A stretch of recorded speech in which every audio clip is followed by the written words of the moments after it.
11 ਵਜ ਗਏ ਜੀ।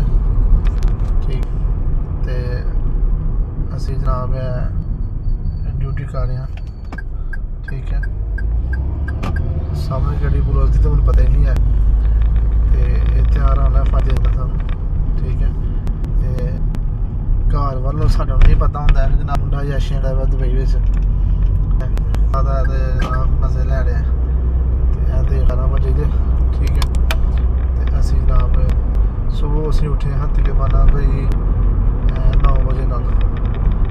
पहला रूटीन 6 बजे होंगी है वो अज फिर मैडम ने कहा नहीं 9 बजे आए लाके तो हूँ तक असी सुते नहीं से है तो देखो रात के 12 बजे ठीक हो गया।